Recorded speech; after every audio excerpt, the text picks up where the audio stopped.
Assalamualaikum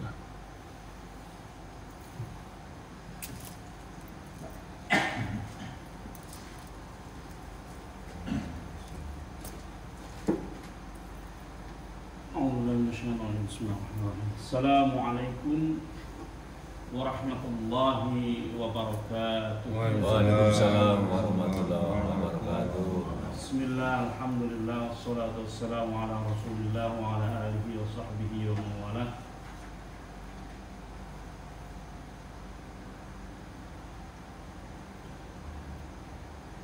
Allahumma rabbi shrah li sadri wa yassir li amri wahlul 'uqdatam min lisani yafqahu qawli. Amma ba'du. Jamaah semuanya, alhamdulillah pagi ini kita masih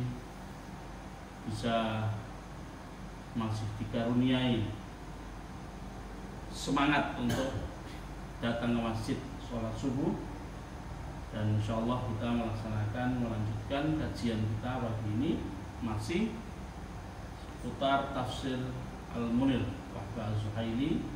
Insyaallah kita hari ini selesaikan pendahuluannya. Nanti setelah ini kita akan masuk ke tafsir dari Al-Isti'ad. Al-Isti'ad itu adalah a'udzubillahi minasyaitonirrajim. Kemudian setelah itu nanti basmalah atau bismillahirrahmanirrahim. Baru setelah itu masuk ke suratul Fatihah. Mengapa kok suratul Fatihah terpisah dari a'udzubillah dan bismillah? Nah, ini nanti kita baca, tapi itu karena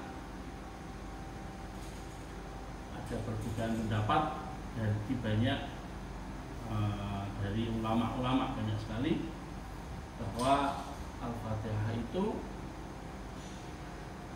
bismillah ada yang memasukkannya ke dalam Al-Fatihah, ada yang tidak. Sehingga oleh Syekh Wahbah Az-Zuhaili dipisahkan, meskipun nanti ketika membahas tafsir suratul Fatihah beliau juga memasukkan kembali bismillah di dalamnya, karena beliau adalah salah satu ulama mazhab Hanafi yang menganggap bismillah masuk ke dalam surat Al-Fatihah. Nah, jadi ada ulama yang menganggap bismillah masuk, ada yang tidak, ada yang menganggap mulai basmalah, ada yang menganggap mulai hamdalah. Bedanya nopo? Kan namanya Al-Fatihah itu berapa ayat? Disebut Al-Fatihah itu as-sab'ul mathani, 7 ayat yang diulang-ulang. Diulang-ulang apa? Ya dalam sholat itu kan kita sehari aja minimal 17 kali. Nah, as-sab'ul mathani, 7 ayat yang diulang-ulang. Dene bismillah orang masuk terus dulu. Nah, itu ada perbedaan. Perbedaannya nek bismillah masuk, maka siratal ladzina an'amta 'alaihim ghairil maghdubi 'alaihim waladdallin, satu ayat. Tapi kalau bismillah enggak masuk, mulainya alhamdulillah, maka siratal ladzina an'amta 'alaihim, satu ayat, ghairil maghdubi 'alaihim waladdallin, ayat yang terakhir. Itu. Tapi di dalam mushaf manapun ghairil maghdubi, sebelum ghairil maghdubi pasti enggak ada nomornya. Itu cuma tanda wakaf. Nah, itu perbedaan-perbedaan seperti itu tetap saya sampaikan nanti. Oke ya.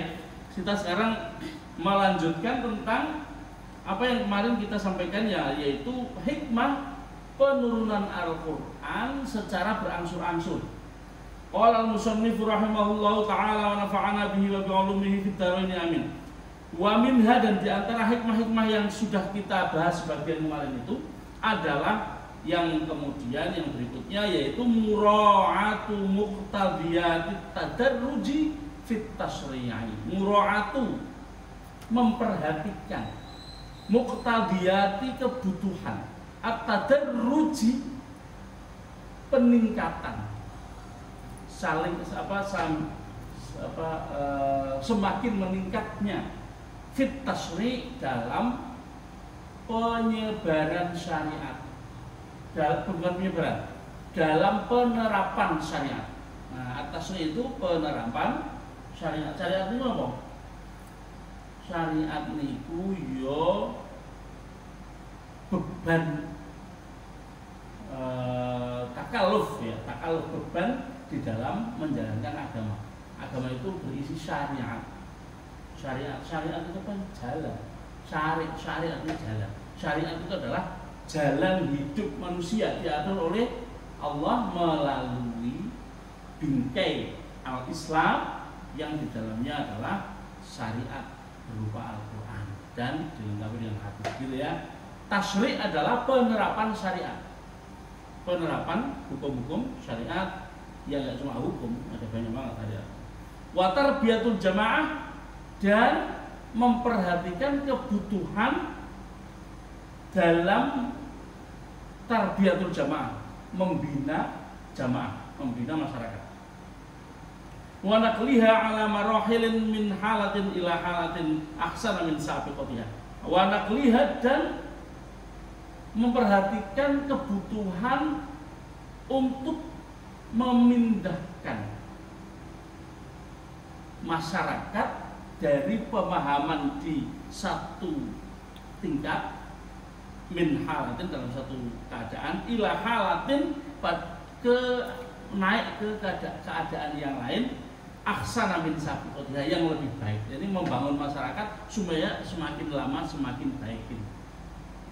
Kalau diturunkan sesekali makbrut, ya langsung semua yang dibebankan oleh Al-Quran harus dilaksanakan saat itu pula semuanya. Padahal itu nggak mungkin. Namanya orang yang tadinya nggak tahu apa-apa, yang tadinya tidak semuanya bebas, tiba-tiba diatur, ya mengaturnya pelan-pelan. Dan tadinya disuruh. Nah, nanti kita lanjutkan.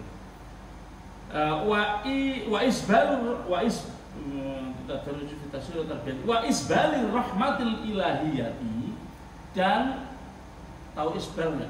Isbal itu menjulurkan. Jadi kalau memakai sarung sampai ke bawah mata kaki kena tanah, itu namanya isbal. Nah, isbal itu menjulurkan. Nah, ini isbalul rahmah, menjulurkan rahmat, menjulurkan kasih sayang, pokoknya ngejor kasih sayang ilahiyah. Jadi untuk menyampaikan kasih sayang ilahiyah, memberikan sebanyak mungkin kasih sayang Allah alal ibad kepada hambanya, udah kaum mukminin awal-awal ya. Fa innahum kanu fil jahiliyati, karena mereka itu dulu fil jahiliyati, di dalam masa jahiliyah mereka berada dalam fi ibahatin mutlaqah. Mereka semuanya membebaskan segala-galanya. Semuanya bebas. Mereka enggak ada aturan. Pokoknya di dalam masa jahiliyah semua boleh, semua mereka lakukan. Itu fi ibahatin mutlaqah. Falau nazala alaihimul Qur'anu dif'atan wahidah, falau nazala, kalau diturunkan Al-Qur'an alaihim, kepada mereka Al-Qur'an dif'atan wahidah, sekali pukul. Nah, kalau diturunkan Al-Qur'an sekali pukul, la asyura alaihimut taklif, sungguh mereka akan merasakan sulit dalam menanggung taklif. Taklif itu jangan tahu mukalaf ya. Mukalaf itu orang yang dibebani hukum, yang harus sholat, yang nggak boleh minum khamr, yang nggak boleh zina, itu mukalaf. Nek masih kecil, sobi, nah belum mukalaf. Kalau orang edan, orang mukalaf. Kalau orang lupa, tidak mukalaf, itu lupa. Lupa itu rufi al-qalaf. Nah itu ada 4 orang yang nggak taklif karena sebab sesuatu. Salah satunya kalau masih kecil, belum balik, maka dia tidak mukalaf. Kalau kita udah mukalaf semuanya, sudah taklif. Kalau diturunkan sekali Al-Quran semuanya dengan segala aturannya, maka orang akan merasa sulit untuk menjalankan taklif, menjalankan beban hukum. Fanafaru minat tatbiq lil awamir wan nawahi,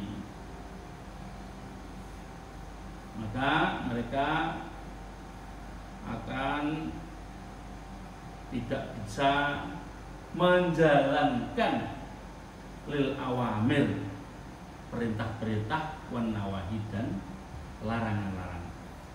Ada sebuah hadis akhrajahul Bukhari, yang dikeluarkan oleh Bukhari, Imam Bukhari, an Aisyah, dari Sayyidah Aisyah istri Rasulullah sallallahu alaihi wasallam radhiyallahu anha, qalat, Aisyah berkata, innama nazala awwalu ma nazala minhu, sesungguhnya turun ayat-ayat yang diturunkan di awal-awal Islam, suratun minal mufsil, surat yang tujuannya untuk memisahkan. Tujuannya untuk memisahkan. Pertama-tama awal untuk memisahkan dulu. Apa? Fiha, diantaranya dzikrul jannah wan nar, menyebut tentang surga dan neraka. Ya, pisahkan surga dan neraka. Hatta idza taban nasu ilal Islam, sampai ketika manusia sudah kokoh, sudah bukan kokoh, manusia sudah berduyun-duyun masuk Islam, baru di awal-awal ketika Nabi kalau dakwah itu awal-awal kan hanya kepada ashiratakal aqrabin, apa? Ya, warganya. Fa'andir, nih, jadi dulunya itu berdakwah pertama-tama diperintah oleh Allah itu kalimatnya fa'andir ashiratakal aqrabin. Maka berilah peringatan kepada keluarga dekat, keluarga dekatmu. Ashirataka, keluarga dekat, al-aqrabin yang keluarga al-aqrabin yang dekat. Hanya keluarga dekat. Keluarga dekatnya Kanjeng Nabi siapa? Ya Bani Hashim. Bani Hashim ya ada Abu Jahal, ya Abu Lahab. Itu paman-pamannya Kanjeng Nabi semua itu. Dan seterusnya. Dulu pertama-tama banget ya Abu Bakar, ya, orang yang pertama, kemudian ada Bilal, yang lain. Ketika itu masih Kanjeng Nabi belum dakwah kemana-mana, masih di rumah seseorang ini yang lemah. Orang ini lemah, nggak punya pengaruh yang gede, namanya Al-Arqam. Makanya pertama dakwah dilawan Kanjeng Nabi ya markas dakwahnya jadi namanya Darul Arqam, rumahnya Al-Arqam, sehingga nama itu menjadi nama beken sampai sekarang. Dakwah itu di markas dakwah sekarang banyak yang bernama Darul Arqam. Itu ya mengacu pada nama rumah yang dipakai Nabi untuk dakwah pertama. Nah, di awal-awal Kanjeng Nabi menyampaikan tentang surga dan neraka, gitu. Sampai ketika orang kemudian sudah menerima Islam, sudah ada kekuatan. Hamzah masuk Islam, Hamzah orang Nabi. Kemudian Umar masuk Islam. Dua tokoh ini yang sangat penting, sangat penting bagi dakwah awal Islam. Dua tokoh ini masuk, Kanjeng Nabi sudah tidak lagi bersembunyi-sembunyi, terus langsung kemudian berani dakwah secara terang-terangan kemana-mana karena ada backing dari Hamzah. Dan setelah itu kemudian mulailah orang banyak masuk Islam, banyak yang berjujur masuk Islam. Nazalal halal wal haram, barulah mulai turun ayat-ayat yang membebani tentang halal dan haram. Oh, berarti dulu awal-awal nggak ada halal dan haram, nggak ada. Adanya cuma iman, akidah, cuma menyuruh manusia untuk beriman kepada Allah, meninggalkan Lata Uzza, meninggalkan alihah yang lain, meninggalkan Tuhan-Tuhan yang lain, meninggalkan berhala-berhala, percaya bahwa asyhadu alla ilaha illallah wa anna Muhammadan Rasulullah. Itu pertama, paling utama. Kemudian kalau sudah begitu, maka akan ada reward, apa? Al-jannah. Akan ada punishment, apa? An-nar, neraka. Nah, setelah banyak kaum muslimin sudah cukup banyak yang memeluk Islam, barulah diundangkan tentang mana yang halal, mana yang haram. Jadi itu namanya tadarruj, peningkatan dari masyarakat yang tadinya lemah secara keimanan sudah iman kuat, naik dibebani. Orang kalau sudah senang dibebani kan mau. Kalau nggak senang ya dibebani ya nggak mau. Kemudian walau nazala awal syai'in, seandainya di awal-awal Islam ini diperkenalkan langsung kemudian diturunkan ayat la tasrabul khamra, jangan minum khamr. Laqalu, sungguh mereka akan mengatakan, akan menjawab, la nada'il khamra abadan, kami enggak akan meninggalkan khamr selama-lamanya. Ya, enggak ada apa-apa disuruh enggak boleh minum khamr, ya enggak mau lah. Karena itu menjadi budaya kaum jahiliyah, tiap hari ya teler, tiap hari sholat aja teler. Awalnya begitu, awalnya itu sholat itu sambil habis minum sholat dulu begitu, untuk untuk mengundangkan dilarang minum khamr itu sampai 4 ayat. 4 ayat, dan 4 ini diturunkan dalam selang waktu yang lama. Awalnya dikatakan khamr itu ada manfaatnya tapi lebih banyak dosanya, lebih banyak madaratnya. Pertama begitu diomongkan dulu, khamr itu gini. Kemudian ono manfaatnya ono, tapi yo luwih akeh madaratnya. Yang kedua, apa yang kedua? Yang kedua, jangan kamu mendekati sholat kalau kamu sedang khamr. Kalau kamu sedang teler, ojo sholat. Berarti nek sholat oleh teler, oleh. Gitu loh. Nah, baru setelah itu yang ketiga apa? Kemudian yang keempat, innamal khamru, jelas. Yang terakhir jelas. Innamal khamru wal maisiru wal ansabu wal azlam rijsun min amali syaitan fajtanibu. Gitu. Khamr, maisir jadi azlam, rijsun min amali syaitan, adalah perbuatan yang keji, perbuatan yang nggak benar, yang biasa dilakukan setan, maka tinggalkan. Nah itu ada namanya tadarruj ya. Ini penting tadi kata kunci apa tadarruj. Apa itu? Peningkatan pendidikan kepada masyarakat supaya menerima agama ini dengan senang hati. Walau nazala, seandainya turun yang awal-awal la tazinu, jangan apa? Jangan berbuat zina. Laqalu la nada'u zina. Sungguh mereka akan jawab, kami tidak akan meninggalkan zina. Ya, karena zina itu menjadi hal yang biasa. Lawang dulu di zaman jahiliyah orang-orang ketika tawaf, wanita mereka itu ngapain tawaf? Telanjang tanpa baju, sama sekali tanpa seutas benang. Hanya rambut mereka dijulurkan ke depan untuk menutupi payudara saja. Mereka tawaf. Itu caranya orang jahiliyah. Halah kalau kayak orang kayak gitu disuruh nggak boleh zina, ya nggak mau, karena enak, gitu. Nah, pelan-pelan dalam menyampaikan dakwah, gitu. Nah, oke. Ini sebenarnya masih ada satu paragraf, tapi paragraf ini juga hanya menjelaskan. Ini yang berikutnya, Rabtu nasyatil jamaah bil wahyi lillahi idza in ittisal wahyi Nabi sallallahu alaihi wasallam. Ini tidak dibahas enggak apa-apa. Ini salah satu hikmah dari diturunkannya Al-Qur'an. Tapi yang paling utama adalah kita harus tahu bahwa di dalam menyampaikan agama ini tidak bisa kita sekonyong-konyong langsung ini boleh ya boleh ya. Al-Qur'an sudah membuat metode bahwa dalam berdakwah itu dengan pelan-pelan, dengan tadarruj.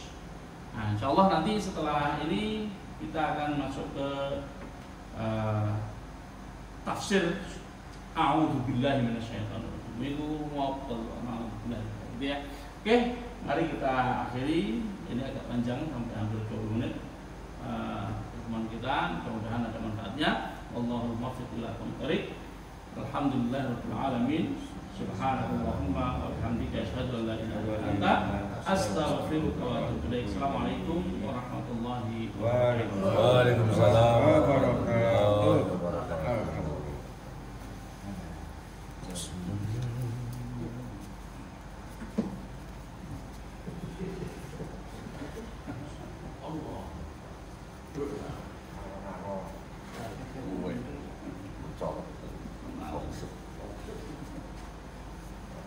Anu putus berarti nanti ganti ya nih. Iya Pak ya. Tak putar tak copot ya isone. Berarti kan. Harus diganti.